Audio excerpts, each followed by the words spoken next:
Hickok 45 here. You know, why go through the hassle of hiring a bodyguard when you can just buy one? Like this.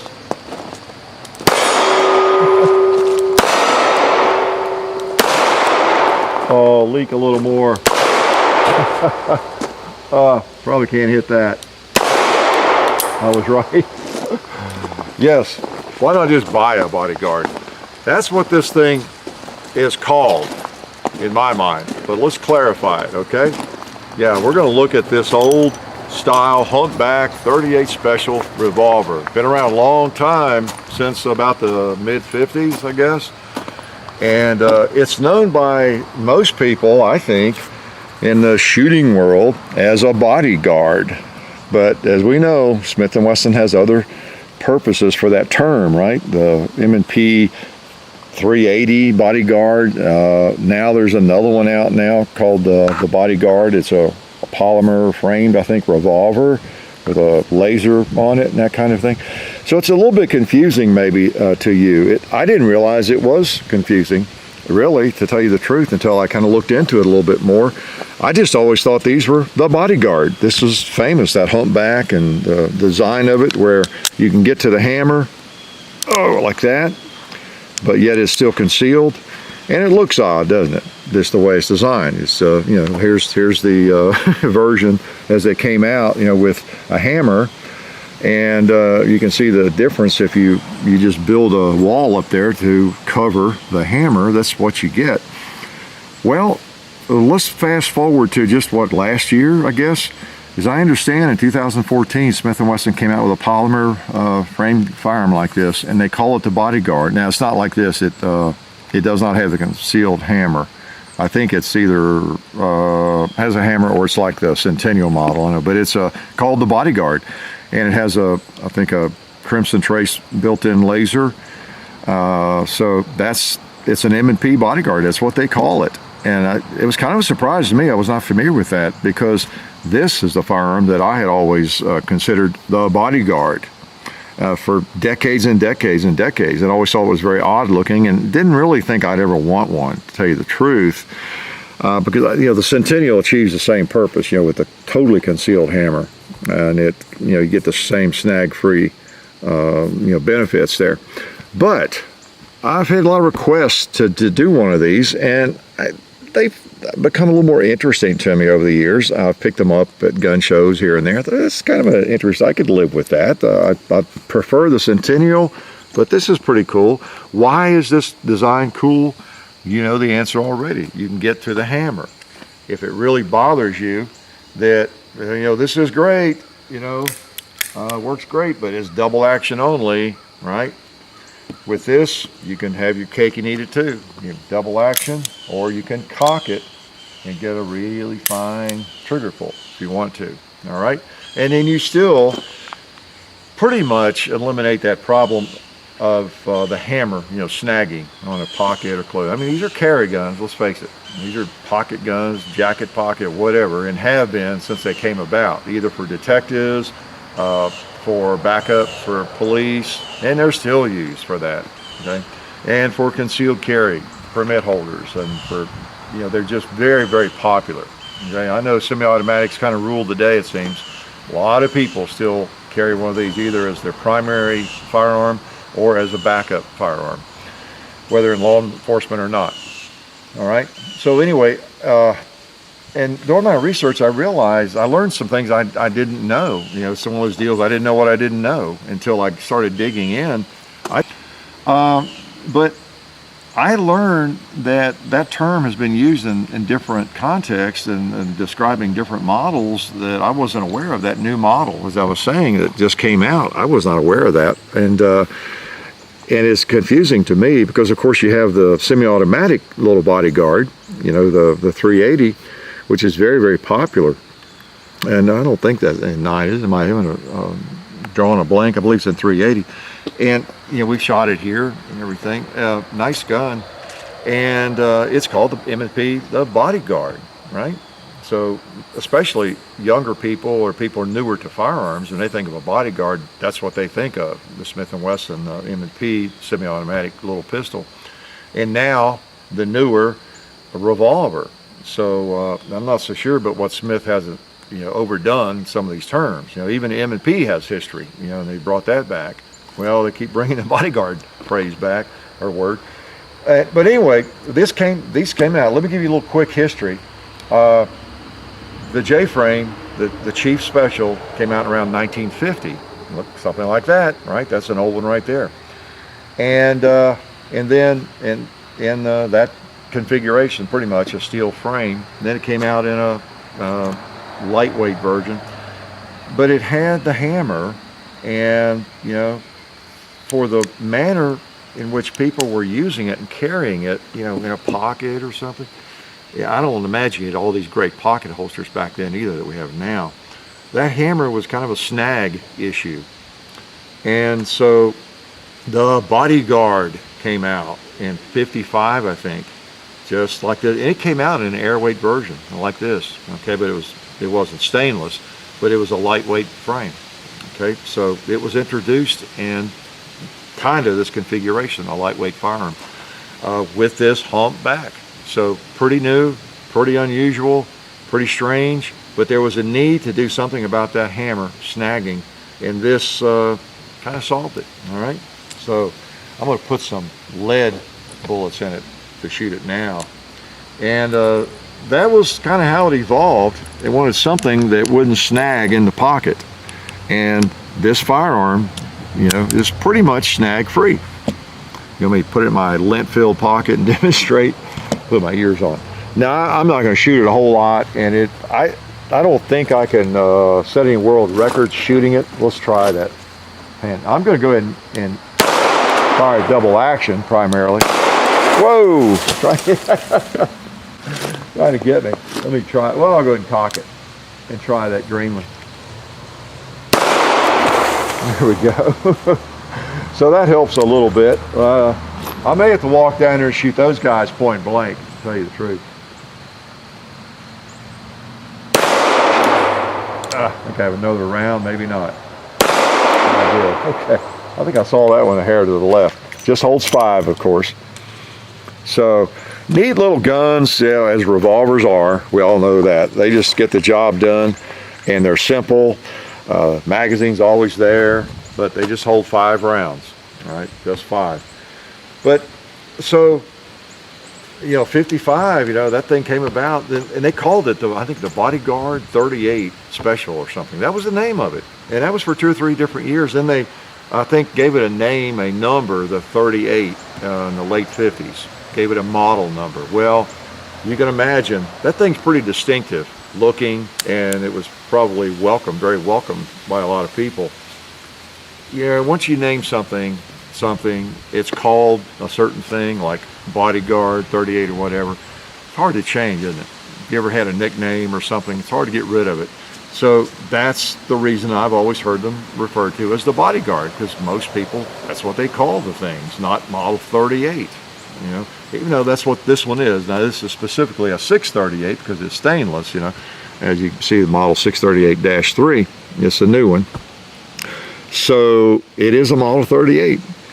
Then they came out with it in a Model 49 later that's all steel, because there are some people that wanted an all steel version. It's a little jumpy, these lightweight firearms with a 38, especially a 38 plus P in them, and they're rated for plus P, these are. So you get a little jump. It's definitely got some recoil.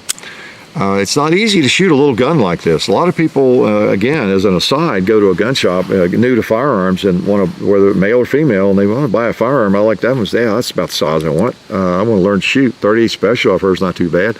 Well, in a little lightweight gun like this, it kicks you, and it's hard to shoot well. Okay, so keep that in mind. You want a bigger gun probably starting out.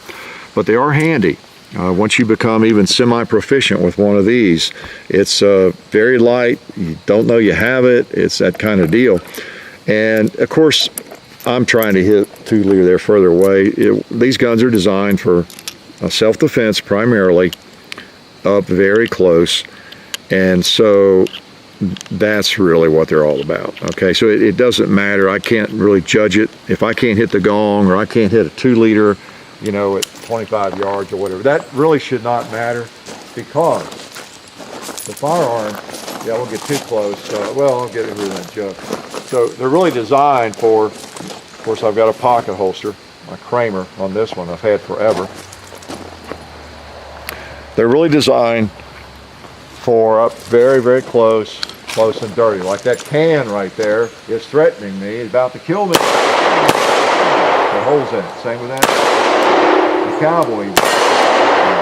So that's what they're designed for, not for long range shooting, even though I like to stretch things out. You know me, I think I've got 5 in my pocket here. I think the only way I can be guaranteed not to waste a lot of ammo is to, I got showered by that 2-liter, is to use this gun the way it's designed to be used. Okay? Close range. I'm going to cock it. That one got me too.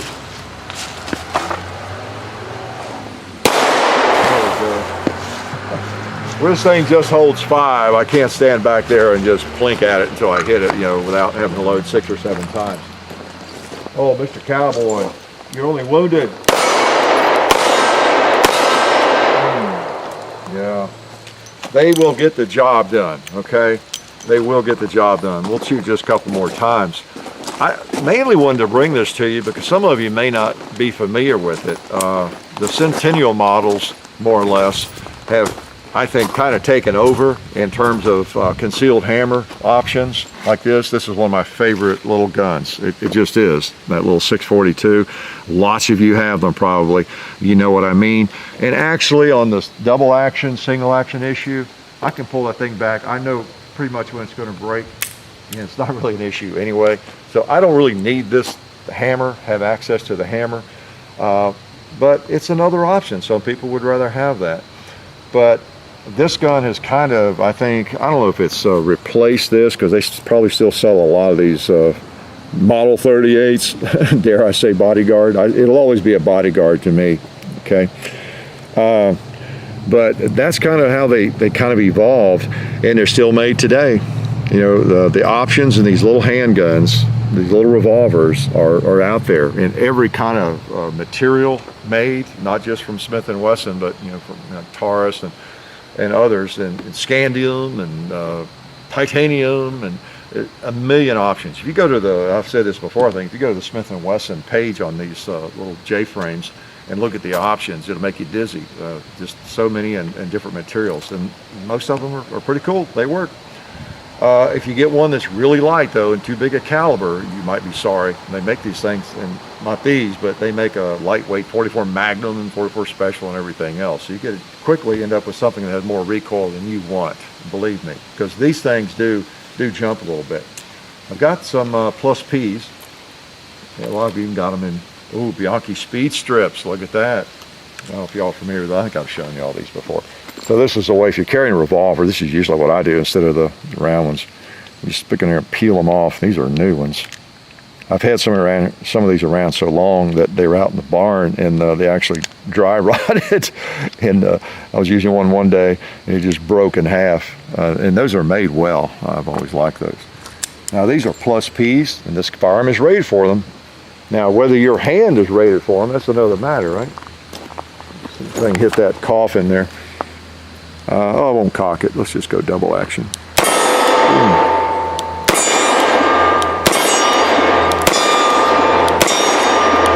Click. So, it worked fine. They kick a little bit too. Not anything you're ever going to notice if you actually had to fire the gun though. It's not that big a deal. So, anyway, these firearms are still made. They go back into the 50s. Extremely successful. This J-frame, these Chief Special, and all these are based on that. This one's available just like this one, and 357 Magnum. Now there's a handful for you. How'd you like one of these in a what was that loading here? I got the talking. Yeah, Plus P. How'd you like one of these in a 357 Magnum, a hot round? I don't know about that. I have no interest in that. In these types of firearms, I carried 38 Plus P, 38 Special Plus P. And I have read from people who seem to know what they're talking about. They've done the testing. It almost doesn't help to have a 357 Magnum anyway, if you can stand it. The ballistics, the powder, the barrel's not long enough, what I'm trying to say. The barrel's not long enough to take advantage of the added power. And I read a posting someone had done some testing, that sometimes you could shoot a 357 Magnum in the same gun, same length barrel, and actually get less velocity. So be aware of that, because you got like an 1.5 inch barrel, almost 2 inches and that kind of thing. So most people, I think, probably carry a plus P round in these, and these are all chambered for 38 anyway. But they do make them with, I think the barrel is maybe 2.5, a little bit longer barrel in 357 Magnum. So those are options, but I guarantee you most people, even with those, are carrying 38 plus P. Let's shoot, well, you know what? Let's at least throw one at the gong. Not sure where to hold, but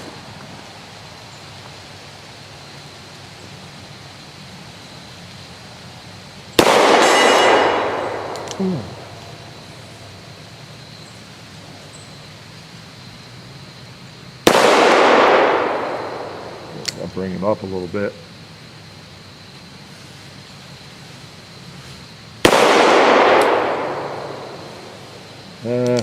I'm wasting lead, I guess. I'm not sure where that guy hit or not. Let's go back down here to the cowboy.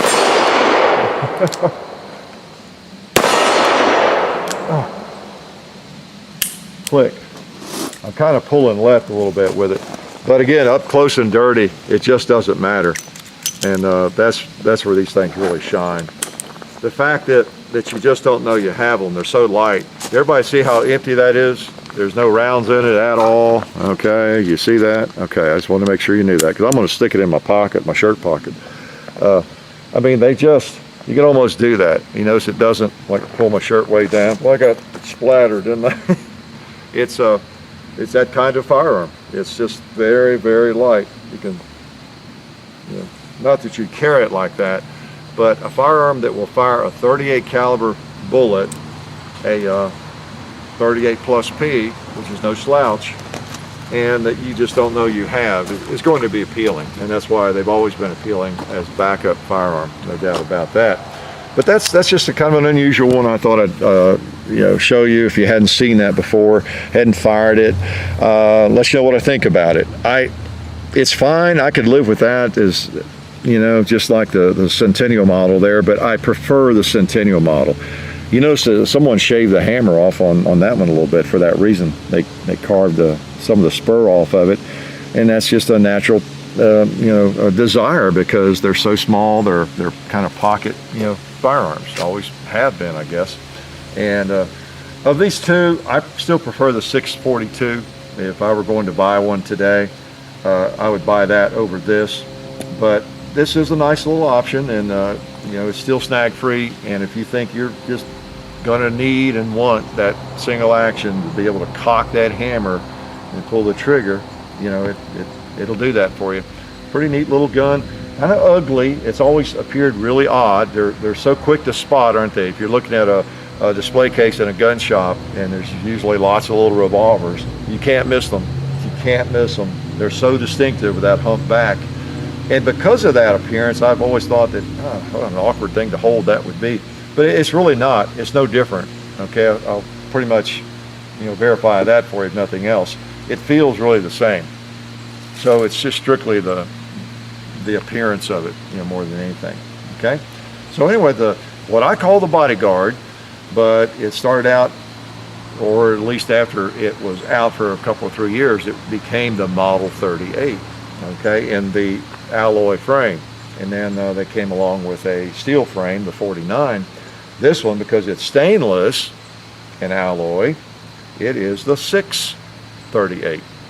Smith always puts the 6 on there if it's a stainless steel firearm. So this is a 638, available in 38 and 357 Magnum, which I would not want to fire. But pretty cool little gun, very strange looking. But I knew you were curious about it, so I just wanted to show you one. Life is good. Would like to thank one of our sponsors, SDI, the Sonoran Desert Institute. SDI has fully accredited distance learning programs where you can get certified in gunsmithing or even an associate's degree in firearms technology. Of course, the study includes hands-on experience, which is important, of course. So check it out. Go to sdi.edu or just click on the link in the description. Okay? And also, we'd like to remind you to check out the Hickok 45 Facebook page and the Hickok 45 and Son channel and its Facebook page, as well as Gun Culture Radio on iTunes.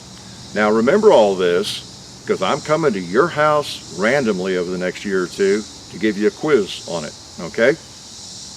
Thank you.